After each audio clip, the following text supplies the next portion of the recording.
Boom, boom. All right. Good evening, everyone. Hey, Rhonda. I want to thank you all for joining today. We are going to get started with the bowling virtual training. If you guys give me 1 second, we're trying to get things set up. Zoom has not been working with us pretty fairly. So let me just get this set up and we will get started. All right, can everyone hear me okay? Good, perfect, perfect.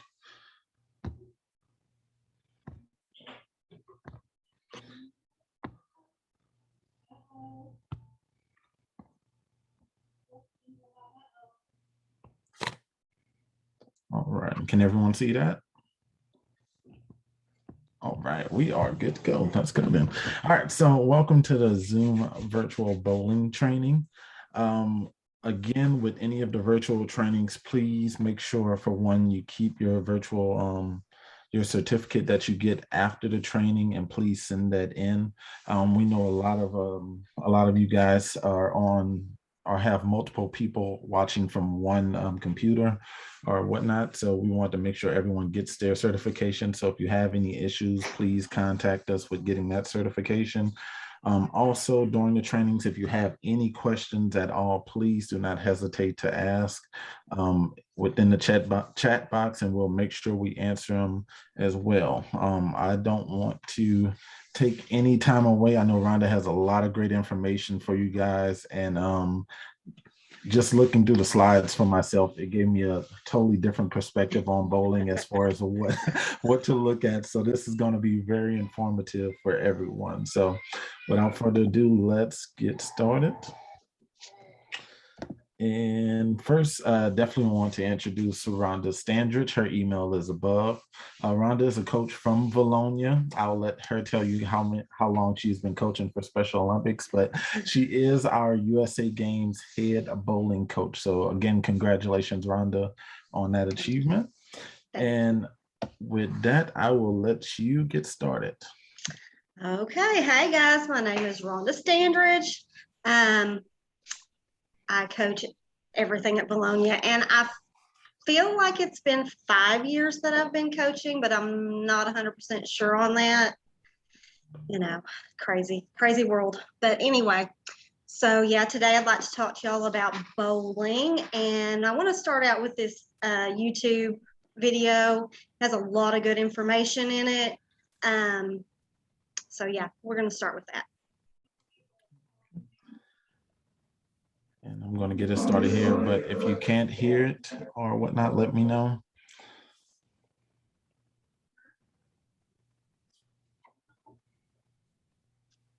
And this is the Let's Talk Bowling series on YouTube. So if anyone is interested, you can definitely find this on YouTube. Yes. Can you hear this, Rhonda? No.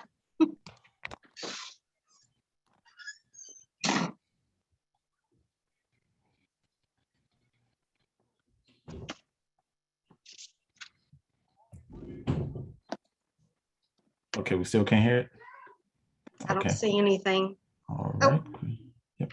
A quick change. Sorry, guys, bear with me. I'm making some quick switches. No video, no audio. How about now?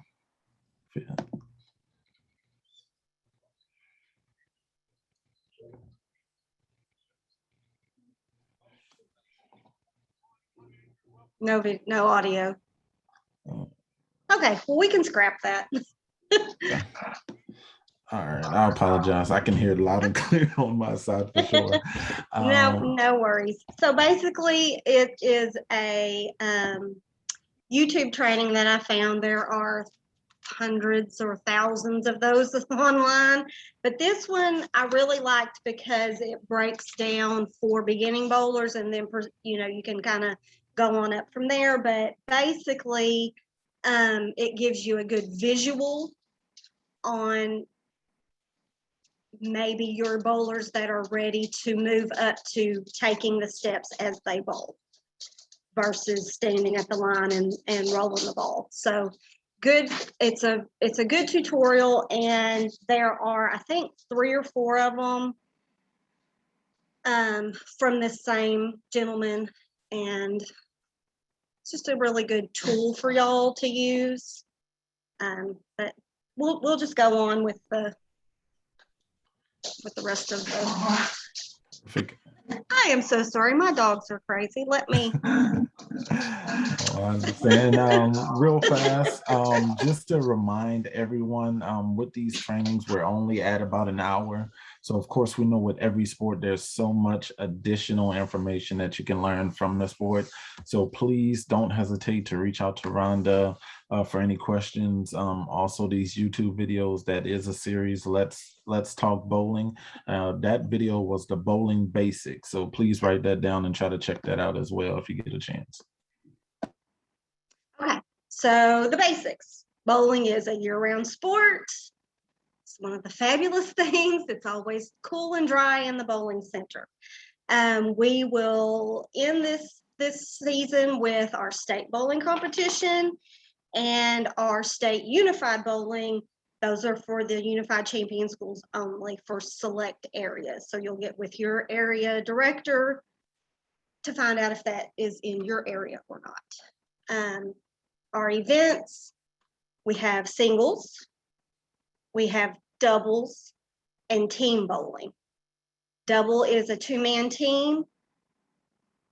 Team is a 4-man team. That can be all male, all female, or a combination of both.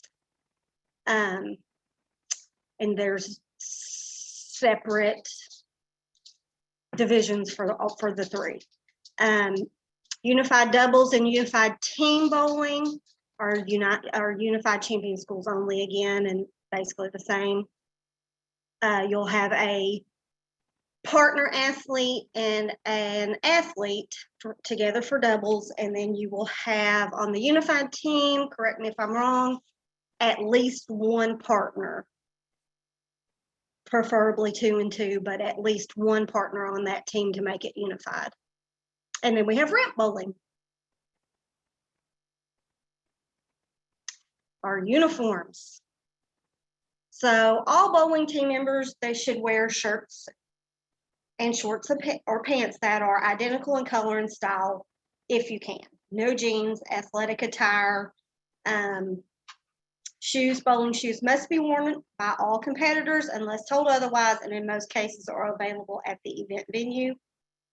I know that sometimes, I'm just going to continue on that for a second, that the bowling center will say, oh, they don't have to wear the bowling shoes. I'm going to be the bossy coach and say, my team's going to wear bowling shoes, because you bolt completely different with the bowling shoes on than without the bowling shoes. So it makes a really big difference in your game. So, if you have some bowlers that are averaging higher, I would definitely put those in bowling shoes. Our equipment. Bowling ball. A properly fitted bowling ball is essential. Finding the proper finger fitting and weight are the most important factors. There are guides that show you how to fit a bowling ball. We also need a bowling, if you have your own ball, you need a bowling bag for storage. A rosin bag is used to kind of tack your grip up some. Powder if your hands are too, if your ball's fitting too much, you can use powder to kind of glide that out some. Bowling towel to wipe dirt, oil off the ball and keep it clean. Makes a big difference if you're bowling on a lane that has lots of oil. So your ball fit. Your thumb should be snug, but loose enough to turn it some. And that's what I was saying about the fit. If you put your hand in the thumb hole, lay your fingers across the finger holes. The finger holes should hit right here on where your knuckles bend. If not, it's going to be really hard to grip the ball properly. I know house balls, you're just going to have to get what you get, but as close to that as you can get makes a world of difference, and it helps with hand fatigue and maybe cramping some. Weight. I know everyone thinks that, oh, it's just a little kid. They can't do that big ball, but no. My Emily is 108 pounds and bowls with a 14-pound ball. So basically 8 to 10 pounds for your smaller elementary, intermediate school age, 10 to 12 pounds for junior high, 12 to 14 pounds for high school ages, your bigger kids, maybe a 15 or even a 16, depending on how big your high school kids are or your adults. Good rule of thumb is 1 pound of ball per 10 pounds of bowler. Now, obviously, that doesn't go all the way up to some of our weights, but pretty much you're going to top out at 14 or 15 pounds. Okay, our general bowling rules. Your lane assignments will be done either with schools or agencies staying together for state bowling or by heat division. Please plan accordingly for chaperone coverage at all events. Bowlers may enter in one event offered. So are you saying they can either bowl traditional or unified, or just singles, only one event? Okay, they are placed into heats based upon the average score submitted by the coaches.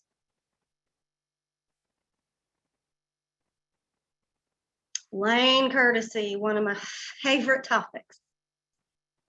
There is nothing a bowler hates more than people that are not courteous on the lane.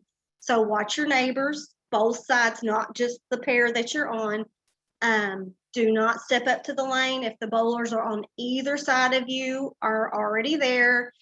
Take turns and be nice.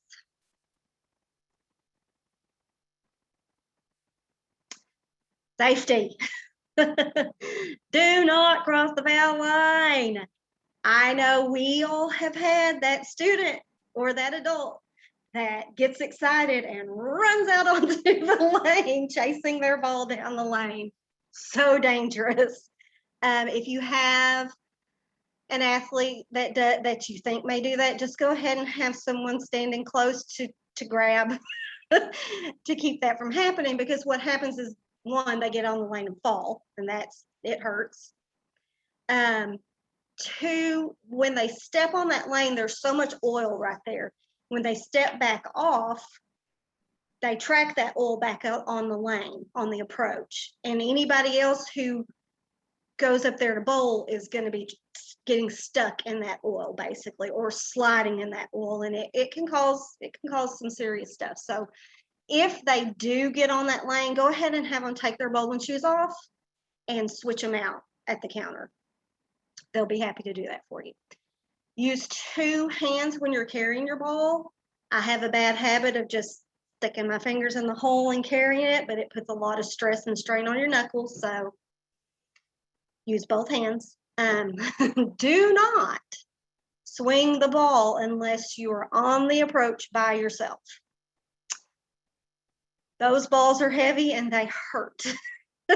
And they are dangerous. So I know we get kids or athletes that are really excited and they're practice their swing, and yeah, just safety first. We're not gonna do that. When picking up your ball from the return, watch your fingers. Those balls come up out of the return really quickly, and if you're not paying attention, they will smash your fingers, and it hurts. So be very careful about that ball return and picking up your ball, and pick it up from the side, not the front. Do not cross the foul line. Do not cross it. Okay, if a bowler crosses the foul line and steps on the lane, that's kind of what I said earlier. I got ahead of myself. They'll need to change their shoes, and any oil that may have been tracked onto the approach will need to be cleaned up, and the bowling center will do that. You don't have to do that. Do not cross the foul line. I love it. Rhonda, I have a quick question for you, Yes. personal question, but with with the finger, the thumb in the ball, you said you Mhm. should be able to turn it a little bit. How about Just the a little. other holes? Is there Um, any? those should basically be the same, snug but not tight. You can get away with the finger holes being a little bit bigger, but that thumb hole is where all of the control comes when you're bowling. So if it's not fit properly, then nothing's going to flow well from that. So really that thumb is the main one. Finger holes a little bit bigger than smaller. If it doesn't fit just right, I would go a little bit bigger. Perfect. Thank you. Okay. Terminology, safety, and technique. Terminology, we have the foul line. We all know that we're not supposed to step across the foul line. So that foul line is the dark black line that separates the approach from the lane. The arrows are out in the middle of the lane. There is a triangular shaped row of arrows. That is where you look when you're aiming when you bowl. An open is when you knock down some pins, but not all pins.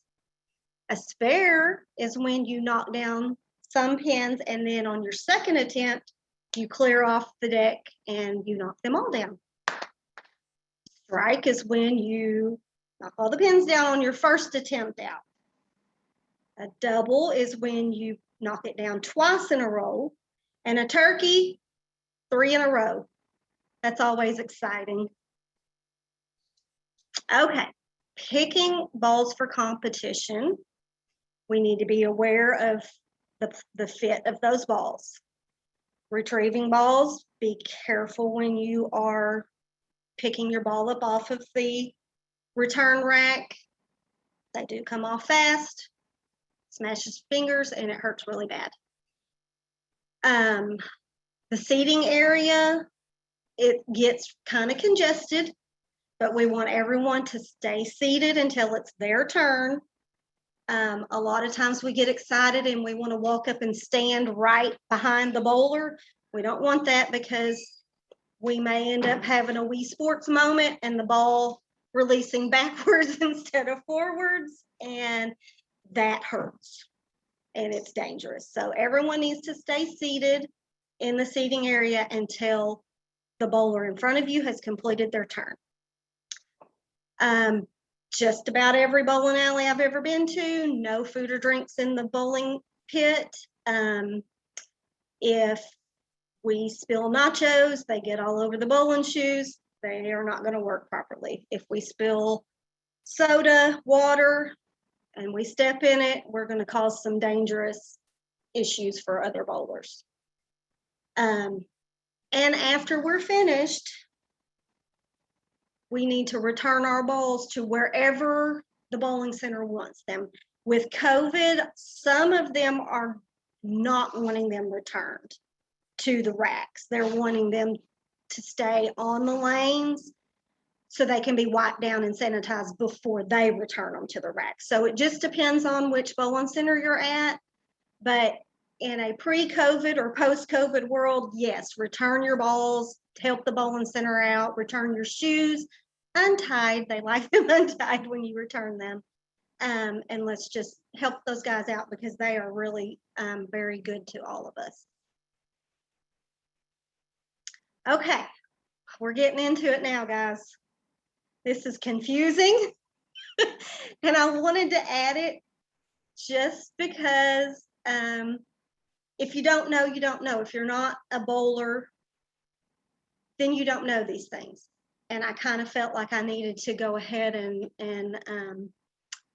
touch on this some, but it is somewhat confusing. So here we go. 4-step approach. You will walk out to the foul line, turn around facing the seating area. Take 4.5 quick steps. Stop, turn back around and look at the lane and note on the approach where you were standing. That's where you need to start. You don't have to start all the way at the back where the dots are. You don't have to start at the second set of dots. You start wherever your natural footsteps go. That's how we get you up to the line, because a lot of people will start at those back dots, and when they go to let go of their ball, they're still 3 feet behind the foul line. So that's going to throw everything off. When you release your ball, it gives that ball longer to get down the lane, and that's going to cause it to veer off and go in the gutter.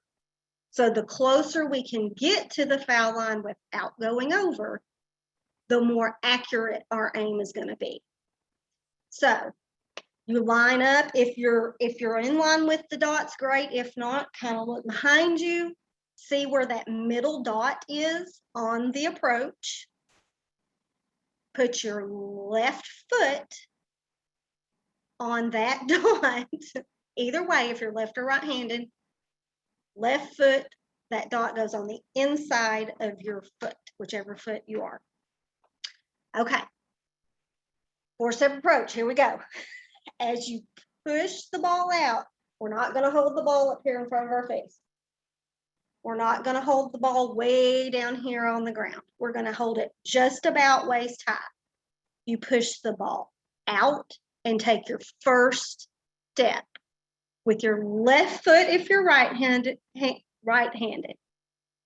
As you take that first step, your left arm drops down and comes out to the side. That's your balance. That's how you're going to keep your balance when you take those really inline steps. For left-handed bowlers, we reverse it. Okay. Step 2 and 3 on that 4-step approach, you go, your first step, you go out, foot moves forward.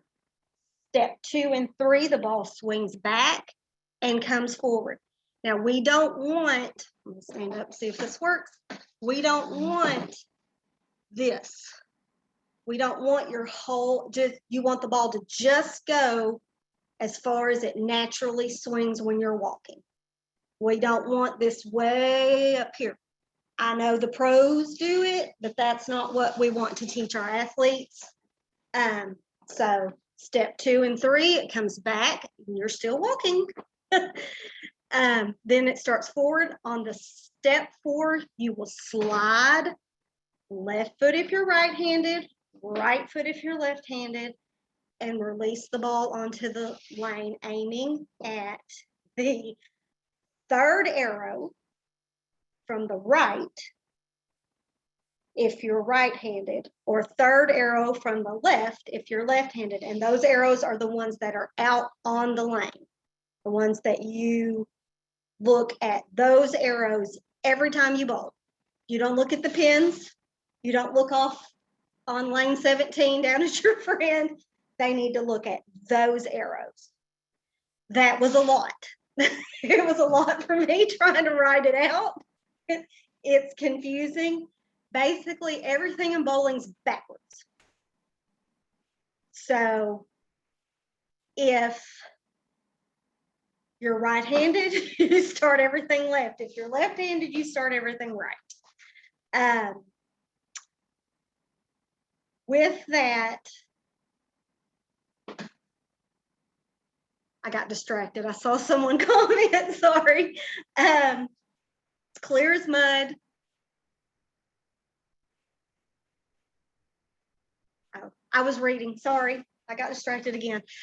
So yeah, let's go through it again. So confusing. Step 1, arm goes out, foot goes out at the same time. And that's a great exercise you can do in class or in the gym at a center, just taking that ball and doing that first step. Your foot goes out, your arm goes out. Foot goes out, arm goes out at the same time. Then on 2 and 3, arm goes up, ball goes back, forward, and on 4, you slide and release. Your eyes looking at whichever dot you're supposed to look at. We always train to look at that third dot, either side, whichever handed you are. Then if your ball doesn't hit appropriately, you can adjust left or right, front or back to get it to go where it's supposed to. For my kids, when I coach at the bowling center and at school, they throw these out at football games. You can buy them at the Dollar Tree. very cheap, palm size. It kind of is that same, not exactly, but close, and just let them toss it. It's a good release. And as they release, it goes up and over. You either pat yourself on the back when you let go. I'm not going to let go because I'd hit my computer, but, and that's how you finish. Oh. I love it. I love it. Real fast. Darlene asked, are you demonstrating? Yes, Darlene, she was demonstrating. I know some of you are on your phones or only have the voice and can't see it via the Zoom call, but she was demonstrating. It was amazing. Taylor, I'm glad you can't see us practicing. Desiree said, did anyone know that before COVID, the Conway Bowling Alley has a bowling practice kit for younger kids? It is very helpful. Yes, that's the one I coach. Love it. Jennifer French said she can see the demonstration. Deanna Collins, can we use a place set ball for practicing on fundamentals in our rooms? Perfect. Yep, perfect.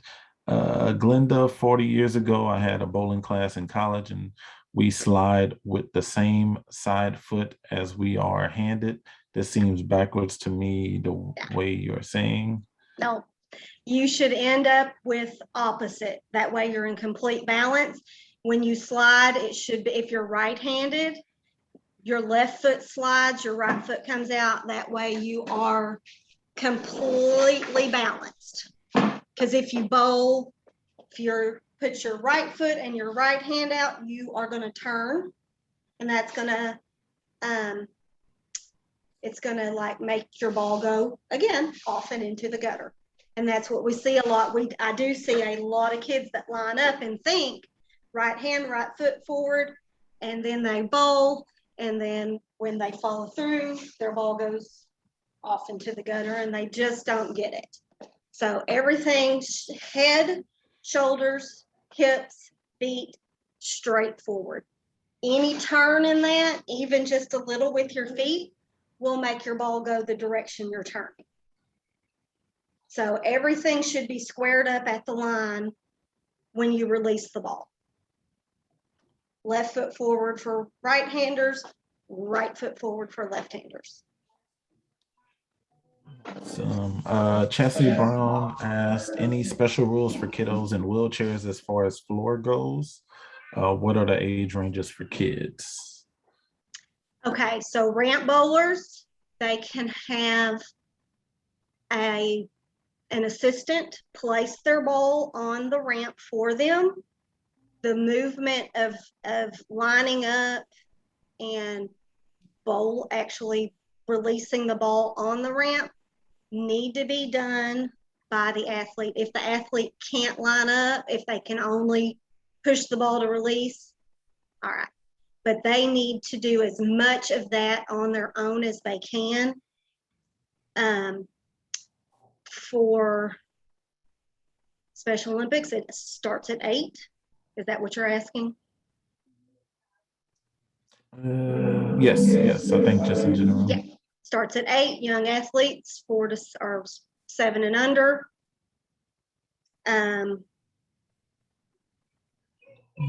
That's perfect. Darlene said she is on a computer, but she can only see the slides. I apologize. I have to look into that. Find my box that I'm in because yeah, I know there's you can like show the video or show the presenter. There's a button on there that you can click on. Deanna said the same thing. There should be a box that you can see the presenter. Chastity said yes, so I think you answered her question. Jessica, I joined a few minutes late. I apologize. Have we heard any guidance if this event will happen, and if so, all ages? Question mark. Yes, we are definitely having bowling competitions. We'll talk about it a little towards the end. And Billy, sorry, I'm trying to look through these. Billy, using Zoom app on iPhone, I can see and hear everything. Good deal. Candace, will young athletes bowl an actual game? I know know in the past, it was a plastic pins before. That's something we're definitely looking into. It's just kind of hard right now trying to, for one, schedule events in the bowling alley, of course, with our protocols that we must meet. But that's something we're definitely going to look into. Young athletes 7 and under can compete, correct?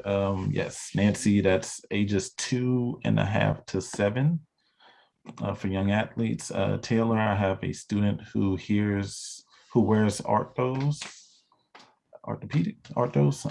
Do they have bowling shoes to accommodate this, or does he need bowling shoes?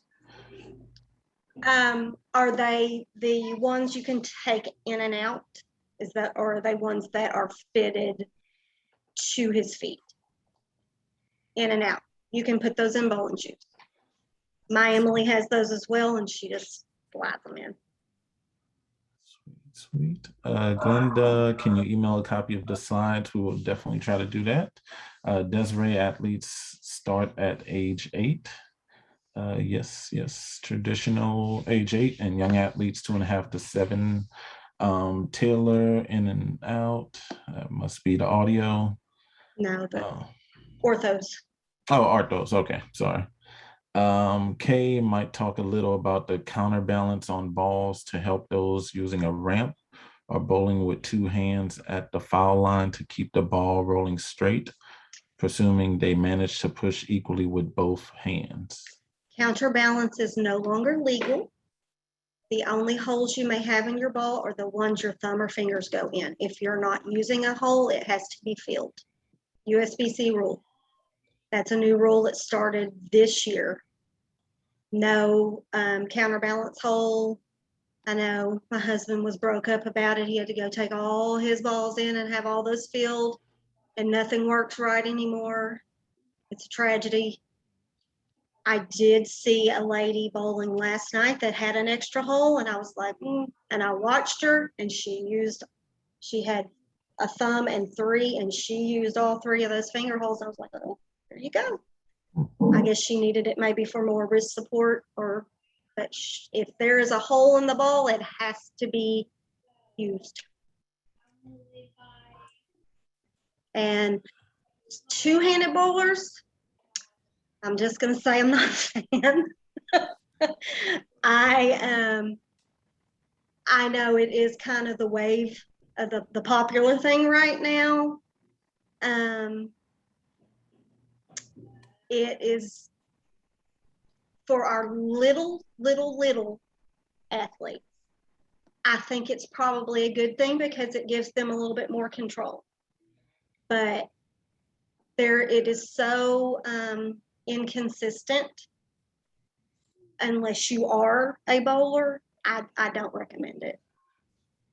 But it's just that is strictly my opinion. And I know that the athletes love to do it because they get big reaction, big pin reaction. But when they go to getting if they don't get a strike and they go to get their spares, it's hard. They don't know how to adjust for that most of the time. So. Awesome. Taylor said, sweet, thanks. Michelle, can you please email me all information on this to go over with adults? We'll definitely try to make sure you guys send me an email if you want the slide. That'll be a lot easier. I can just store it in there for you all. If you please shoot me an email if you want the slides. Kay, I was taught in Special Olympics bowling training about 25 years ago that balls are manufactured with counterbalancing weight opposite where they drill the finger holes. That is no longer a thing, ? No, depending, if you use a house ball, that's just a round core. So what I think you're talking about is the core of the ball. Inside that bowling ball, on a house ball, it will just be a round core in the middle. So there's not going to be any counterbalance, any extra rotation. It's just going to roll where you put it. With a personal ball, ones you buy, yes, they have the inner core will be long, or it will have a groove cut out. It's just, there are hundreds of different kinds of different cores for balls, depending on if you want the ball to go down and whip into the pocket, or if you just want it to go in a slow arc, if you don't want it to curve at all. There's hundreds of different variations on that. That would be, I could help you with that if you want to send me something privately, but that's a whole lot of confusion for just the purposes of this. There's no way I could cover it all. I love it. And definitely, can y'all still hear me pretty clearly? I'm echoing a little bit. Okay. Definitely we're gonna set Rhonda's email at the end so you guys can answer any additional questions as well. Desiree Brown asked, when did Young Athletes start? I didn't realize kids under 8 could participate. We've had a Young Athletes program for a little while, and I know Jennifer Edwards is on here. I will share with you her email at the end, Desiree, so because she's in charge of Young Athletes. Oh, there she is right there. Perfect. Yes, ma'am. We have Young Athletes for 2 to 7, Desiree. We've been doing it for a while now. We did it before even Special Olympics International picked it up as Young Athletes, and we called it Little Stars back in the day. And but yes, it is for 2 to 7. It has evolved over the years. It's pretty complex program that we run, but the competition side of it, where they're a piece of our competition, it's just introducing them to our program in that sort of way and what to expect once they do turn 8 years old. We don't give them medals. We don't award them. We don't rank them in that fashion. But we do allow them to get that experience at our competitions. Not every area in our state does Young Athlete at all of their competitions, and that's okay. But some do it in bowling, some do it in track and field, it kind of depends on the area. But yeah, we will get that information to you if that's something that interests you. Thank you, Jen. Jennifer Lahan said, if athletes do not use the holes, they have to be filled, ?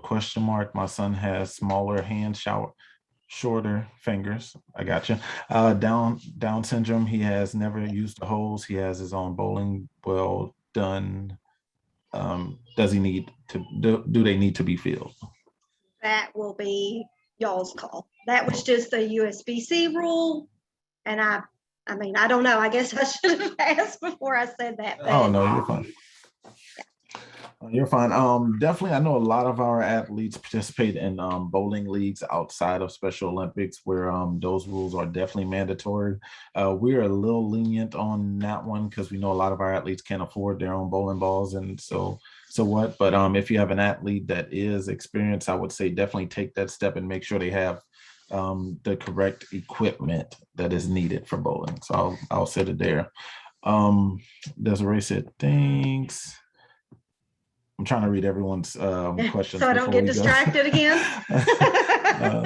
Desiree said, thanks. I've been helping for 10 years. Have never heard of it. She's super excited. We have a few people that need the presentation. I'll go back and grab your emails. Check. All right, let's move forward. I think we got everyone right now.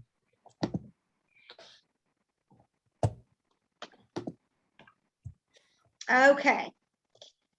Baker's method of playing. So this would be for our UCS schools only, correct? Yes. Yes. Okay.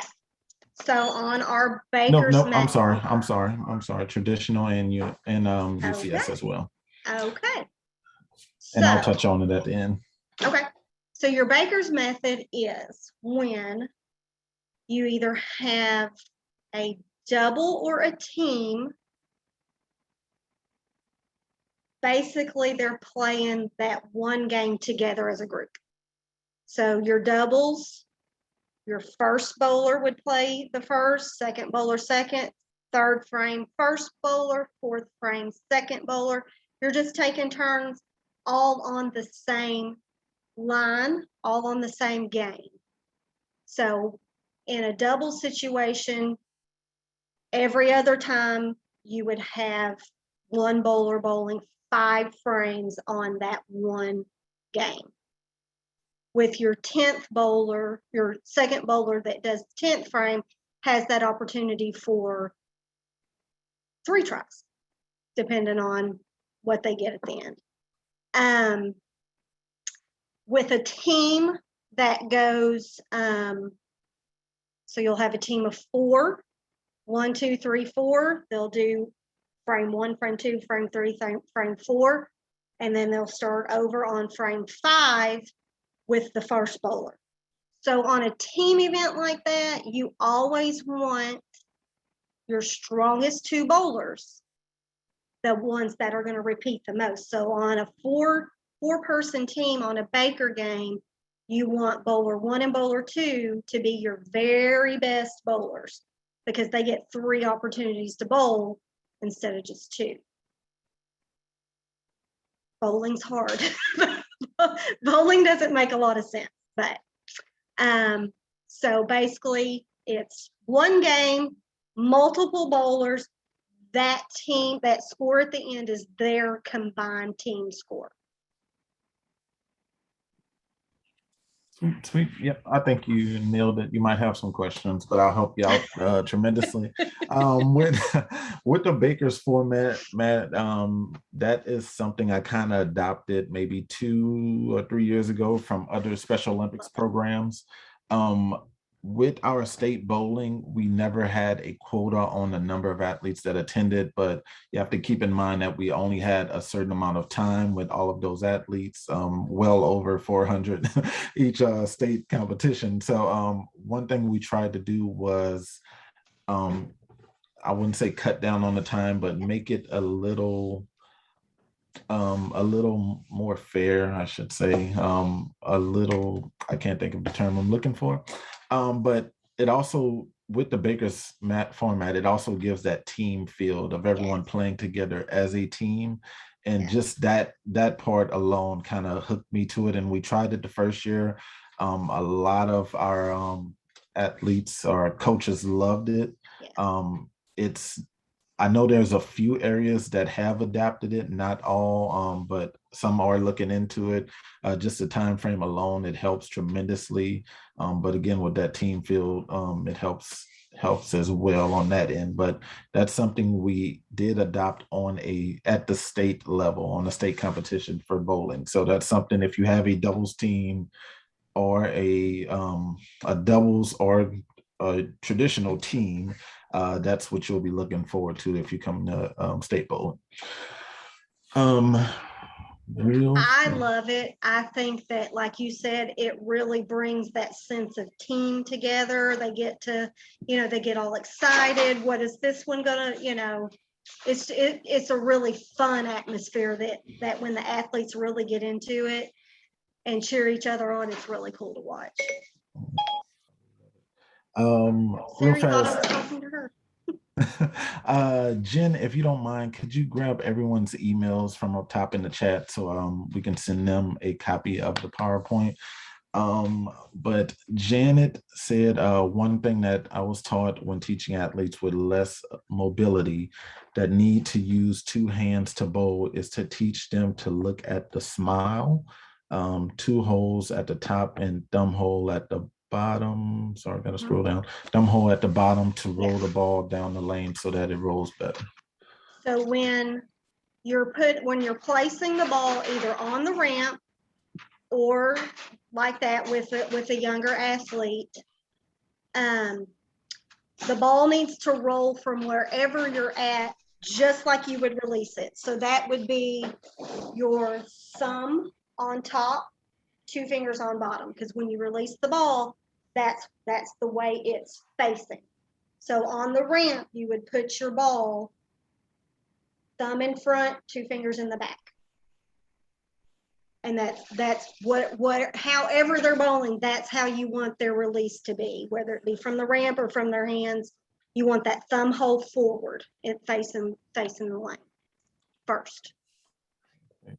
Nancy asked if we can go over COVID precautions. I will touch on that at the end for sure. Nick Bryant, will we be using the method this year? As of now, Nick, we will be using the Baker's method.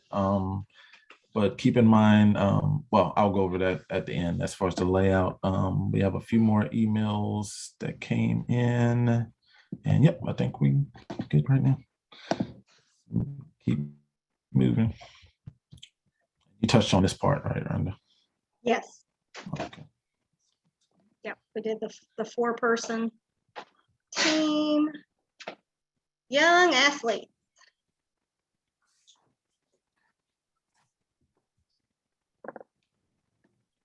So our young athletes are ages 2 to 7 years old.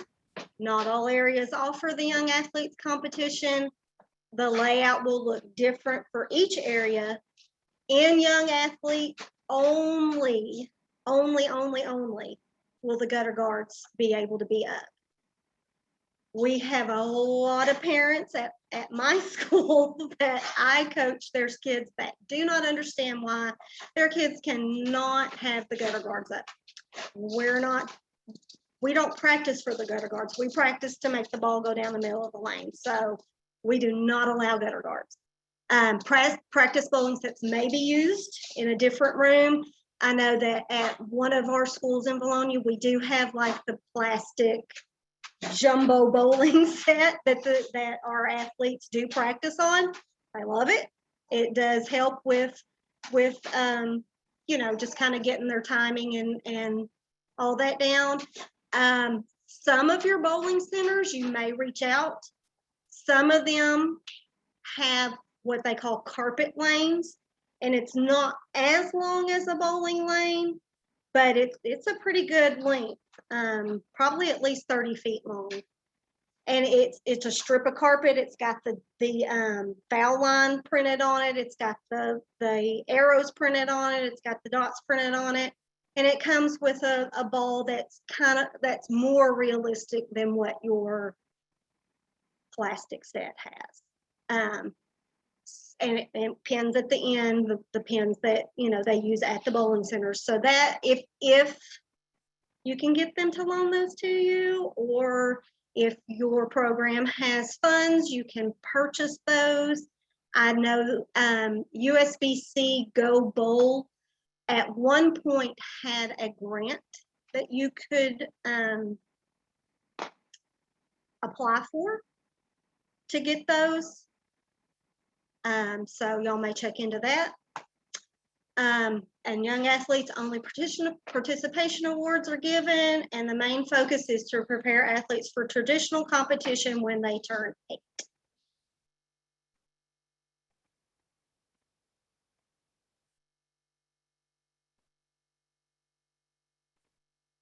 Okay, Unified Champion School Bowling. This is only for our UCS schools. Only unified doubles and unified team competitions are allowed this year. USBC bowling competition is only held during the state competition on one of the days. Special Olympics Arkansas is working with the AAA, Arkansas Activities Association, on logistics to maybe at some point pair with that group. And the Baker's method will always be used during UCS bowling. Desiree Brown had a question. Will there be a competition for decorating a bowling pin? Desiree, I think you are referring to Charity Olive Hour. That was one of the auction items that we had in the previous years, which this year it will be like a Christmas ornament of some type, but we can definitely give you more information on that if you like.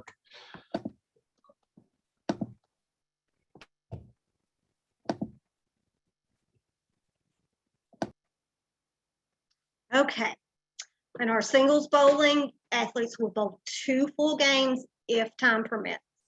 Coaches are encouraged to utilize doubles and team competition whenever possible.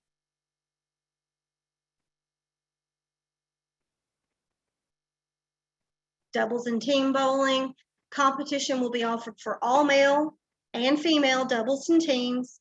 Male and female competitions will be separate, and all events will consist of 2 games if time allows. Doubles bowling involves a 2-member team. Team bowling involves a 4-member team, and teams will be placed in a mixed division if they contain both male and female athletes.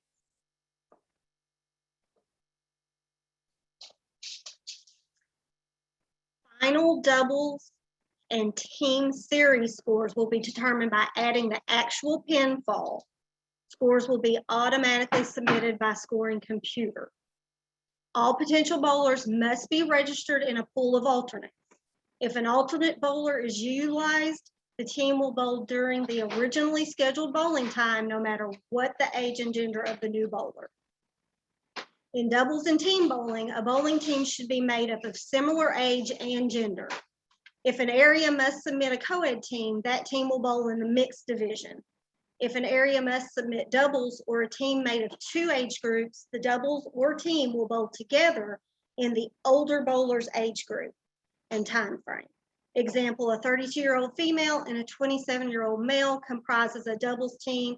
The team will bowl in the 30-plus-year-old male division. If an alternate is utilized, the team remains in the same time slot and division.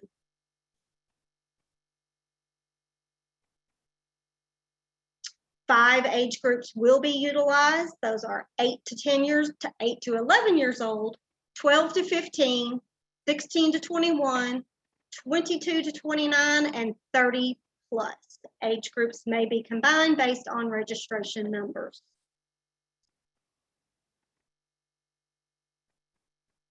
Ramp bowling.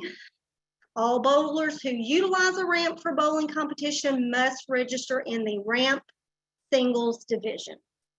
Ramps will be stationed at specific lanes to be used, meaning ramp bowlers may not bowl on a lane with their team. This can be avoided if a team brings their own ramp. Ramp bowlers will only bowl 1 complete game during state competition.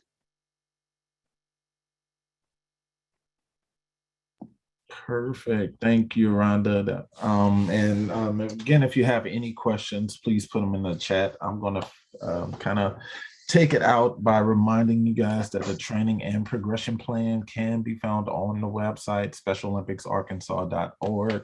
Click on the Get Involved tab, and then you'll find the entire packet to become a coach, where you'll see the step-by-step. Everything is step-by-step there, and also the direct links to get to them. Remember, you need your protective behaviors, your Class A volunteer form, concussion certification, and pretty much a coach's, a sport-specific training, which you're at right now. So that's really all you need to become a coach, and then you can get started, and everything is good for 3 years. So again, specialolympicsarkansas.org, or if you have any questions about it, don't hesitate to email me.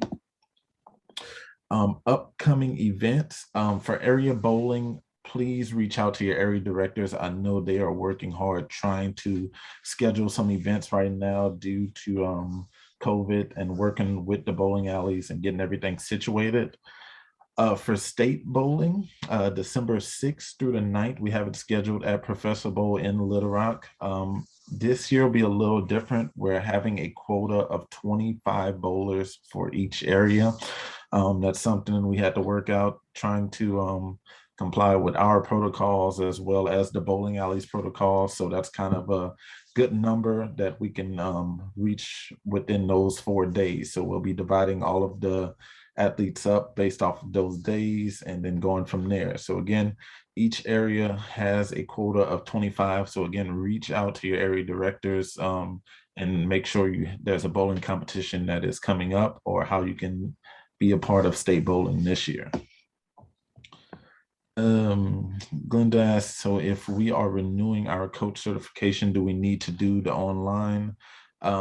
Yes, I would say yes, because that most likely would mean that you haven't done other things as far as concussion and protective behaviors that you need every 3 years. So if you think that those things are still good to go, just email me and I can definitely check them out for you. But again, protective behaviors, concussion certification, it doesn't take very long at all. Everything is online and pretty easy to do. But again, these trainings are good for 3 years. Upcoming virtual trainings, if any of you have not gone through the general session and coaching 101, that will be next Tuesday, September 28th. Jennifer Edwards will be leading that one. Then we have coaching bocce Wednesday, October 6th at 6 p.m. Coaching soccer Tuesday, October 26th at 6 p.m. Followed by law enforcement torch run rundown. Anyone that's interested in learning about LETR, that'll be Tuesday, November 2nd at 6. Adding health and wellness into practice, that will be led by Jennifer Avery at the home office on Tuesday, November 9th. And then getting the most out of branding, technology, and social media, which will be led by Cami on Tuesday, November 16th at 6 p.m. I did send out an email to everyone with the menu on there with all of these training dates. If you haven't received it, shoot me an email and I will get it to you. But please make sure that you register for any of the trainings that are coming up. Again, these are our emails. Rhonda, thank you so much. You did an amazing job. I've learned so much. I still have a lot of questions.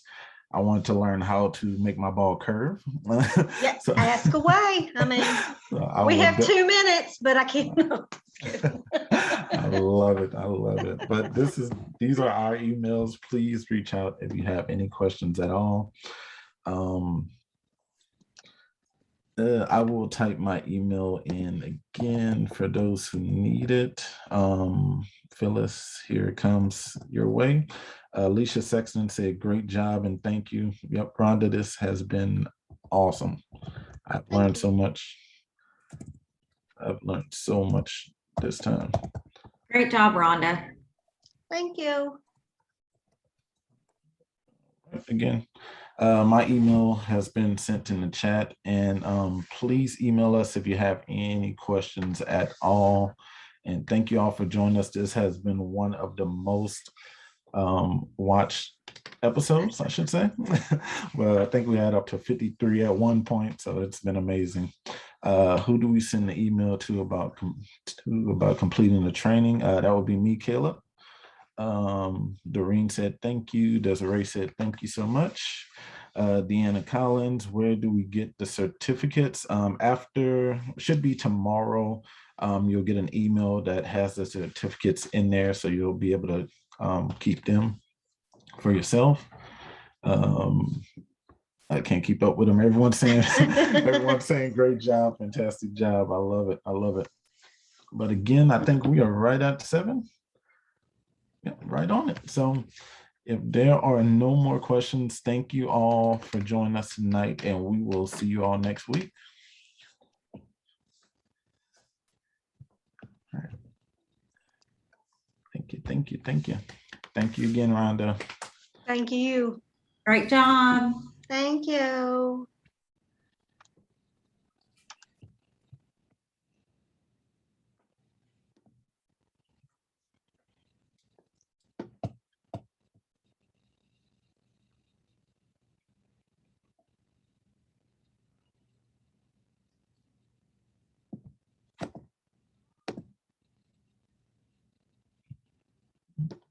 Mm-hmm.